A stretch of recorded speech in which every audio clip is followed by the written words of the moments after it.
Pendant 3 ans, Jacques avait cru trouver la paix dans cette modeste maison rue des Érables avec sa femme Rachel et leur petite Emma. Chaque matin, il préparait le petit déjeuner avant de partir travailler sur les chantiers où il était chef d'équipe.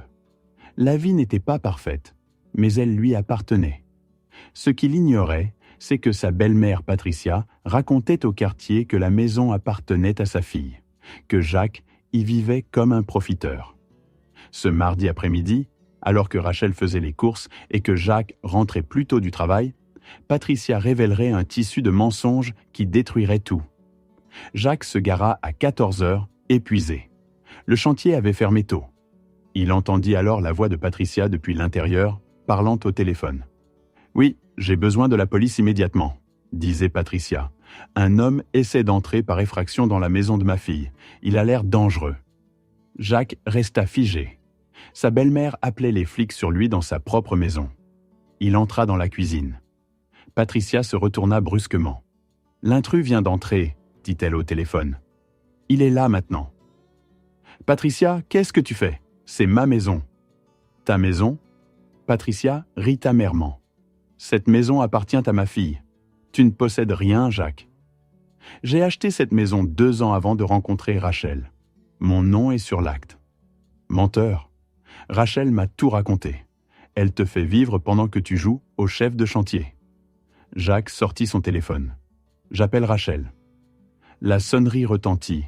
La voix de Rachel résonna, distraite. « Allô, qu'est-ce qu'il y a ? » ?»« Rachel, ta mère a appelé les flics. Elle leur a dit que j'étais un intrus. » Silence. « Pourquoi ma mère ferait-elle ça ? Elle dit que tu lui as raconté que c'est ta maison, que tu m'entretenais. » Pause. « On en parlera quand je rentrerai. Rachel, c'est ma maison. » « Jacques, je ne peux pas avoir cette conversation maintenant. Emma s'agite. » Rachel soupira. « Je lui ai dit la vérité, qu'on vit ensemble. Si elle a mal compris, ce n'est pas ma faute. Elle pense qu'elle peut me faire arrêter. Peut-être que si tu avais été plus accueillant envers ma famille, il faut que j'y aille. » La ligne coupa. Jacques fixa son téléphone. 3 ans de mariage, et sa femme venait de lui raccrocher au nez pendant que sa belle-mère appelait les flics. « Elle ne viendra pas te sauver, » dit Patricia. « Ma fille mérite mieux. » « J'ai fourni ce foyer. Mon nom est sur tous les documents. » Le sourire de Patricia s'élargit. « Prouve-le. » La police arriva 12 minutes plus tard.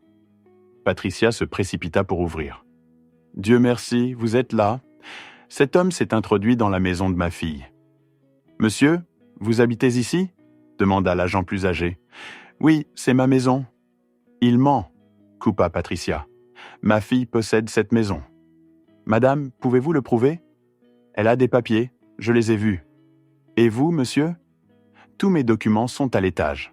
Acte de propriété, relevé d'emprunt, impôts, tout à mon nom. »« Il pourrait les avoir falsifiés, » dit Patricia. « Ma fille a peur de lui. » L'agent suivit Jacques à l'étage. La pièce sentait la peinture fraîche. Jacques ouvrit le classeur. L'acte de propriété, achat septembre 2020. Propriétaire, Jacques Martin. L'agent feuilleta les documents. Tout semble légitime. La date d'achat est 3 ans avant votre mariage. Ils redescendirent. Patricia faisait les 100 pas. « Madame, Monsieur Martin a prouvé qu'il possède cette propriété.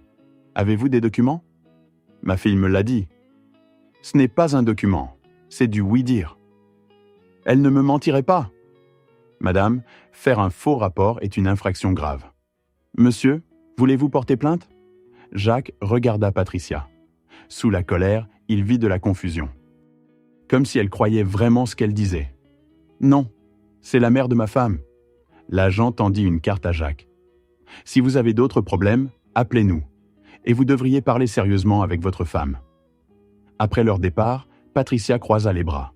« Rachel m'a dit que c'était sa maison, qu'elle s'occupait de toi. » Pourquoi dirait-elle ça ? Je ne sais pas, mais ma fille ne me ment pas. Tu dois partir, Patricia. Ce n'est pas fini, je vais tirer ça au clair. Elle claqua la porte. Jacques resta dans le silence. La maison qu'il avait économisée pendant des années pour acheter. La maison que sa femme avait apparemment dit à sa mère lui appartenir. Son téléphone vibra. « Rachel, on rentre. Il faut qu'on parle. » Jacques s'assit, la tête dans les mains. Soit sa belle-mère avait inventé une histoire, soit sa femme avait menti sur toute leur vie. Et il était sur le point de découvrir laquelle. Rachel franchit la porte 40 minutes plus tard. Emma dans son siège auto. Emma pleurait. « Laisse-moi la coucher. Ensuite on parlera. » Jacques attendit. Quand elle redescendit, son visage était inexpressif. « Ta mère a appelé les flics sur moi dans ma propre maison. » Rachel s'assit dans le fauteuil, en face de lui, pas à côté. Elle m'a appelé, et elle avait tort. Elle n'aurait pas dû. « Rachel, pourquoi ta mère pense-t-elle que tu possèdes cette maison ? J'ai peut-être laissé croire ça. » Pas dit directement, mais pas corrigé non plus. « Pourquoi ? Ma mère est très traditionnelle. Elle croit que les hommes doivent subvenir aux besoins de leur famille. Quand on s'est marié, elle n'arrêtait pas de poser des questions. J'ai laissé penser que j'avais acheté cette maison parce que ça la faisait se taire sur mes choix. Mais c'est moi qui ai fourni cette maison. J'ai travaillé 60 heures par semaine pendant 3 ans pour l'acheter. Et tu as dit à ta mère qu'elle était à toi. Ce n'est pas une question de fierté, c'est une question de maintenir la paix dans ma famille. Et notre famille ? Ta mère vient d'essayer de me faire expulser. Tu comprends ce que j'ai ressenti. Elle est allée trop loin, je le sais. Elle est allée trop loin parce que tu l'as laissé croire un mensonge pendant 3 ans. Les pleurs d'Emma filtrèrent depuis l'étage. Je vais lui parler, je vais lui dire la vérité. Vraiment ? Ou tu vas juste la laisser continuer à croire ce qui rend ta vie plus facile ? Ce n'est pas juste. Rien n'est juste, Rachel. Je viens d'être interrogé par la police parce que ma femme a menti sur notre vie. Je nous protégeais. De quoi ? De ta mère connaissant la vérité ? Que je suis un homme bien qui a travaillé dur pour nous ? Tu te protégeais toi-même du jugement de ta mère. Le visage de Rachel s'effondra. Je vais voir Emma. Jacques se laissa retomber sur le canapé. Par la fenêtre, il voyait le jardin qu'il avait aménagé, le porche qu'il avait reconstruit. Chaque centimètre portait son travail, et sa femme en avait donné le crédit à elle-même. Son téléphone vibra. Un numéro inconnu. Jacques Martin ? Oui. Jennifer Chen de la Banque nationale. Nous avons reçu un appel de quelqu'un prétendant être le propriétaire et demandant d'ajouter un nom à l'acte. Vous avez initié cette demande ? Non. Qui a appelé ? L'appelante s'est identifiée comme Rachel Martin, votre femme. Elle prétendait être l'unique propriétaire. C'est une affaire sérieuse. Quand cet appel a-t-il eu lieu ? Il y a 2 heures. Pendant que Rachel était censée être chez le pédiatre. Pendant que Patricia appelait les flics. Rachel n'avait pas seulement laissé sa mère croire un mensonge. Elle avait essayé de le rendre vrai. Des pas dans l'escalier. Rachel apparut. Emma dort. Jacques, je suis désolé. Je vais tout dire à ma mère. Tu as appelé la banque aujourd'hui ? Rachel se figea. Quoi ? La Banque nationale. Tu as essayé d'ajouter ton nom à l'acte sans me le dire ? Silence. Je voulais te faire une surprise. Refinancer et ajouter mon nom. En mentant à la banque ? Je n'ai pas menti. J'ai mal expliqué. Tu as essayé de voler ma maison. Toi et ta mère. Elle essayait de me faire arrêter pendant que tu falsifiais des documents. Ma mère m'a toujours fait me sentir petite. Quand on s'est mariés, elle disait que je faisais une erreur, que tu n'arriverais à rien. Je voulais lui prouver qu'elle avait tort, que je réussissais aussi. Les larmes coulaient sur son visage. Le mensonge est devenu de plus en plus gros. Je ne savais pas comment revenir en arrière. Tu lui as menti pendant des années, et aujourd'hui tu as menti à la banque. Où ça s'arrête ? Je ne sais pas. La respiration douce d'Emma venait du babyphone. Quelque part dehors, une voiture passa. Plus rien n'était normal. J'ai besoin que tu partes. Prends Emma et va chez ta mère. Jacques, s'il te plaît, pars. Avant que je dise quelque chose que je ne pourrai pas reprendre. Rachel monta en trébuchant. 10 minutes plus tard, sa femme et sa fille sortirent par la porte. Jacques regarda Rachel attacher Emma dans le siège auto. La regarda s'éloigner de la maison qu'il avait achetée. Et il se demanda comment tout s'était effondré si vite autour de quelque chose d'aussi simple que la vérité. Son téléphone vibra. Un SMS de son frère Marcus. « Salut mec, ça fait un moment. Tout va bien ?» Jacques fixa le message. Son mariage s'effondrait. Sa belle-mère avait essayé de le faire arrêter. Sa femme avait essayé de voler sa maison. Sa fille était partie. Il tapa Non, rien ne va. Je peux t'appeler ? Marcus répondit à la première sonnerie.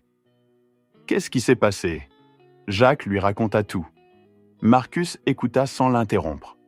Tu sais ce que tu dois faire ? Te protéger, documenter tout, prendre un avocat. Rachel vient de te montrer qui elle est vraiment. Je ne veux pas divorcer. On a un bébé. Je sais, mais tu ne peux pas rester marié à quelqu'un qui a essayé de commettre une fraude contre toi. Si la banque avait approuvé, elle aurait eu une revendication légale sur la moitié de ta maison sans ton consentement. Jacques pressa son front contre la vitre. Comment c'est arrivé ? Après avoir raccroché, Jacques fit le tour de sa maison vide. Chaque pièce contenait des souvenirs. La chambre où Emma avait été conçue. La cuisine où il avait demandé Rachel en mariage.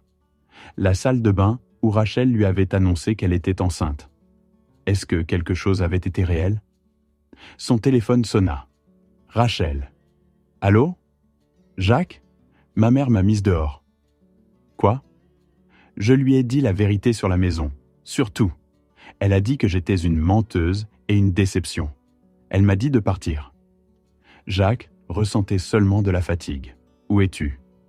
Dans ma voiture à une station-service. Emma pleure et je ne sais pas où aller. Tu peux rentrer, mais on dort dans des chambres séparées. Et demain, on parle à un avocat. Un avocat de divorce ? Je ne sais pas. Peut-être un conseiller conjugal. Peut-être les deux. Mais ça ne peut pas continuer comme ça. Merci. Je ne fais pas ça pour toi.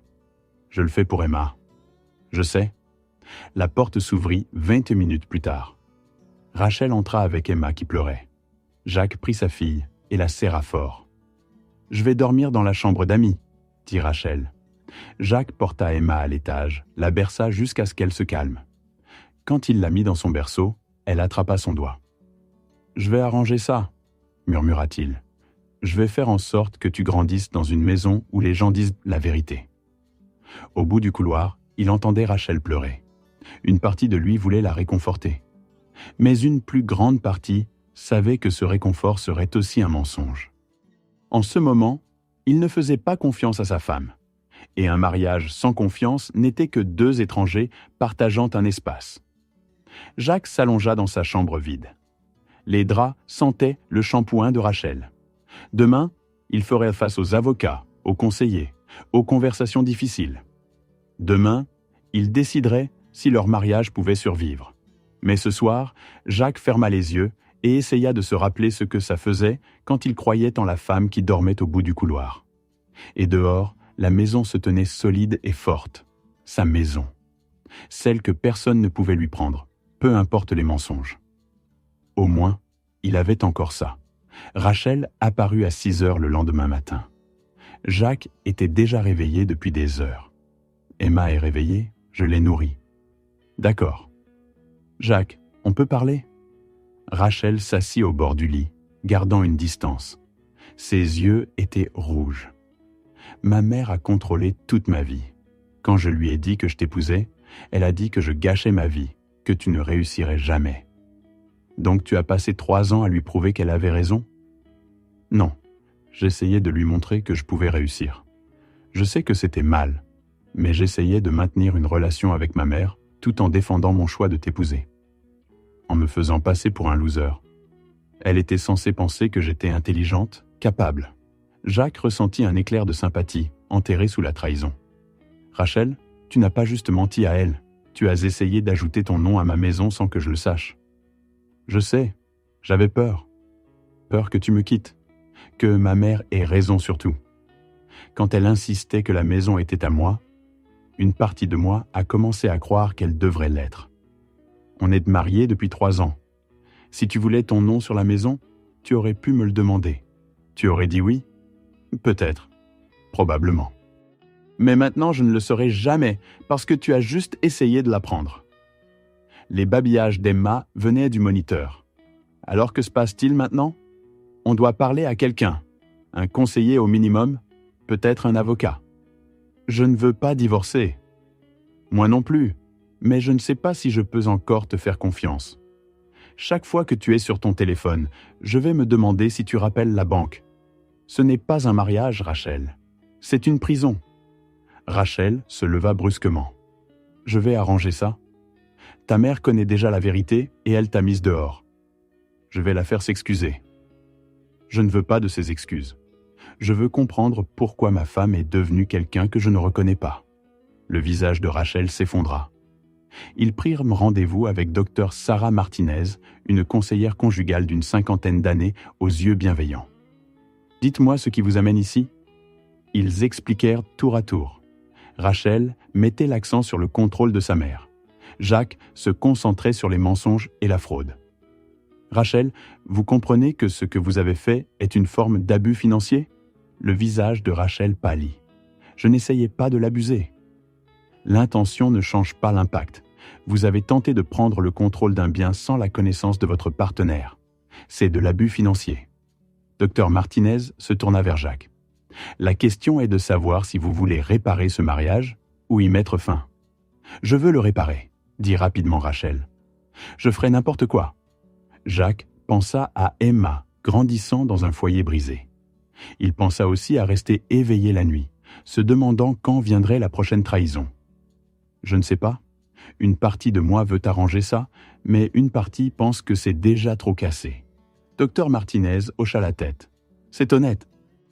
Vous avez passé 3 ans à construire un récit faux pour éviter de décevoir votre mère, mais vous avez détruit la confiance de votre mari.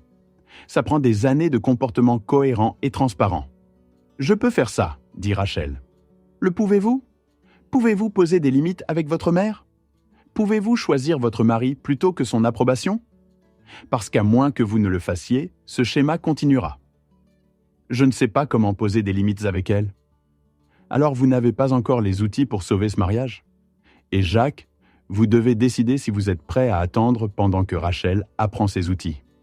La séance se termina avec des devoirs. Dans la voiture, aucun d'eux ne parla. « Je vais faire mieux », dit Rachel en se garant. « Je te le promets. » Jacques coupa le moteur. « Tes promesses ne valent pas grand-chose en ce moment. Alors que dois-je faire ? Je ne sais pas, mais les mots ne suffiront pas. Tu as passé 3 ans à dire une chose et en faire une autre. » Le visage de Rachel se durcit. « Donc tu vas juste me punir pour toujours ? Je ne te punis pas, je suis réaliste. Tu as essayé de voler ma maison. Tu as laissé ta mère appeler les flics sur moi. Ce ne sont pas des petites choses. J'ai fait une erreur. Tu as fait une série de choix sur 3 ans. Ce n'est pas une erreur, c'est un schéma. 3 jours passèrent dans un silence gênant. Jacques et Rachel se déplaçaient comme des étrangers polis, communiquant seulement sur Emma. Ils assistèrent à leur 2e séance de conseil et parlèrent à peine au retour. Dr Martinez leur avait donné des devoirs. Rachel devait écrire tous ses mensonges. Jacques devait écrire à quoi ressemblerait la reconstruction de la confiance.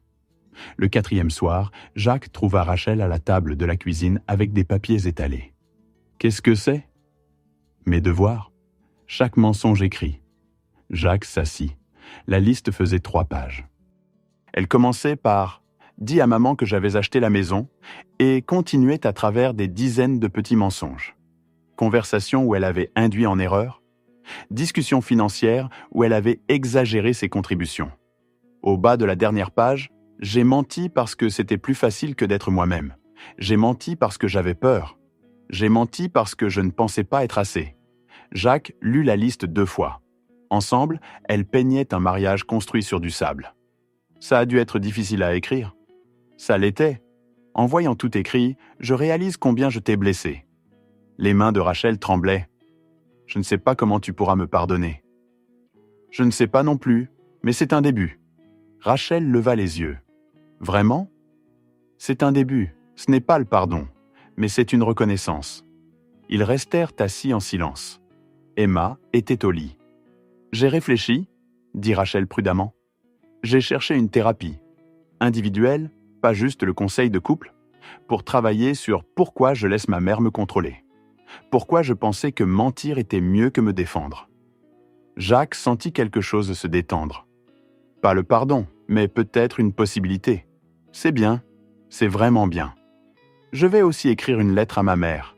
Expliquer tout, poser de vraies tes limites, rendre clair que je te choisis toi et Emma plutôt que son approbation. Elle la lira ? Je ne sais pas, mais je dois l'écrire pour moi, pas pour elle. Jacques hocha la tête. Pour la première fois depuis des jours, il sentit que peut-être ils n'étaient pas à la fin. Peut-être qu'ils étaient à un début. Un début qui reconnaissait les dégâts. Un début qui comprenait que la confiance devait être reconstruite, brique par brique, vérité par vérité. Je dors toujours dans la chambre d'amis. Ça n'arrange pas tout. Je sais, et je suis toujours en colère. Certains jours, je vais me demander si ça vaut le coup. Je sais ça aussi, mais je suis prêt à essayer. Pour Emma. Et parce que, quelque part sous tous ces mensonges, je pense qu'il y a encore la femme dont je suis tombé amoureux. Rachel tendit la main. Il ne se retira pas. Je vais devenir cette femme. Je vais faire le travail même quand c'est dur. Les mots sont bon marché, Rachel. Je sais, alors regarde mes actions. Regarde ce que je fais, pas ce que je dis. Jacques pensa à la maison où il vivait. Sa maison. Celle qu'elle avait essayé de revendiquer. Mais peut-être qu'elle pourrait devenir leur maison. Pas légalement, pas encore. Mais émotionnellement. Un espace partagé, construit sur la vérité. D'accord, dit-il calmement. Je regarde. Rachel rassembla ses papiers et se leva. Je vais finir ma lettre. Et Jacques, merci de ne pas abandonner. Je ne fais pas ça pour toi. Je le fais pour Emma. Je sais. Elle monta. Jacques entendit le cliquetis du clavier. Par la fenêtre, la rue était sombre. Quelque part, d'autres familles menaient leur propre lutte. Jacques se demanda combien tenaient par des filles aussi minces. Mais il tenait. C'était quelque chose. Son téléphone vibra. « Marcus, comment ça va ?» Jacques tapa. « Toujours marié. Toujours en train d'essayer. C'est tout ce que j'ai. Marcus, c'est suffisant pour aujourd'hui. » Et peut-être que c'était le cas. Peut-être que survivre un jour de plus était tout ce que quelqu'un pouvait faire quand son monde s'effondrait. Les grandes décisions pouvaient attendre. Pour ce soir, c'était suffisant qu'il soit ici avec sa fille endormie et sa femme écrivant des lettres sur les limites. Ce n'était pas la fin qu'il avait imaginée. Ce n'était pas le mariage qu'il pensait avoir. Mais c'était réel, désordonné, douloureux, incertain, mais réel. Et parfois, pensa Jacques, le réel était mieux que le parfait. Au moins le réel avait une chance de durer. Dans la chambre d'amis, il s'allongea. Au bout du couloir, il entendait la voix étouffée de Rachel. Elle devait avoir appelé sa mère. Le ton était ferme, différent. Peut-être qu'elle apprenait enfin à se défendre. Peut-être qu'elle les choisissait enfin. Ou peut-être que c'était trop peu, trop tard. Seul le temps le dirait. Et pour la première fois depuis que Patricia avait appelé les flics, Jacques pensa qu'il avait peut-être assez de temps pour le découvrir. Il ferma les yeux et pensa à Emma. À quel genre de parent il serait, aux leçons qu'elle apprendrait en les regardant gérer cette crise. Et il décida que peu importe ce qui arriverait, il s'assurerait qu'Emma grandisse en sachant que la vérité comptait plus que le confort, que l'intégrité valait plus que l'approbation, que l'amour se construisait sur l'honnêteté, même quand l'honnêteté faisait mal. C'étaient les leçons que sa maison enseignerait. Sa maison qui pourrait un jour devenir la leur si Rachel pouvait prouver qu'elle valait la peine. Sinon, il élèverait Emma ici seule. Dans tous les cas, la maison tiendrait. Et lui aussi. C'était suffisant pour ce soir. L'histoire de Jacques et Rachel révèle l'espace dangereux entre qui nous sommes et qui nous prétendons être pour rendre les autres heureux. Rachel a passé 3 ans à jouer une version d'elle-même qui gagnerait l'approbation de sa mère. Chaque mensonge semblait petit, mais ensemble, ils ont pourri la fondation de son mariage. Première leçon. Quand vous mentez pour éviter le jugement de quelqu'un, vous garantissez le vôtre. La tromperie de Rachel ne l'a pas libérée des critiques de sa mère. Elle l'y a asservi. Deuxième leçon. Le pardon ne signifie pas prétendre que la douleur ne s'est jamais produite. Jacques aurait été justifié de partir, mais il a choisi de rester pour voir si le mariage pouvait être sauvé. Les gens peuvent changer, mais seulement s'ils sont prêts à faire le dur travail de devenir honnêtes.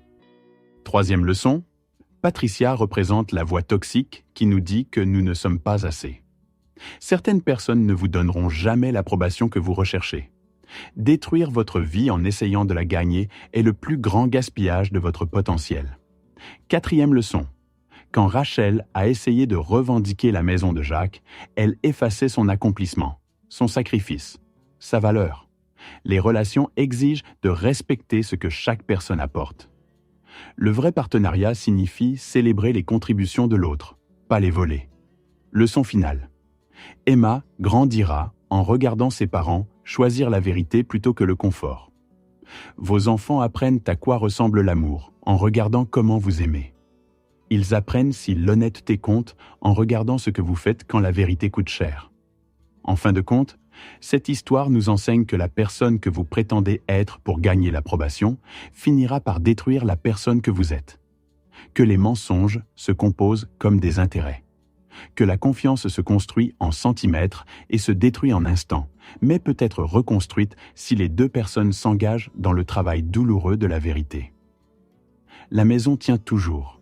Le mariage a survécu, mais seulement parce que deux personnes ont décidé qu'une relation honnête et imparfaite valait mieux qu'un mensonge confortable. C'est le choix auquel nous faisons tous face chaque jour, la performance facile ou la vérité difficile. Et chaque fois que nous choisissons la vérité, même quand elle nous coûte, nous construisons quelque chose qui peut vraiment durer. Merci d'avoir écouté mon histoire. Si elle t'a touché, laisse un like, écris en commentaire ce qui t'a le plus parlé et abonne-toi à la chaîne. Beaucoup d'autres histoires arrivent. Ce n'est pas la fin de la mienne, c'est seulement le début de quelque chose de meilleur.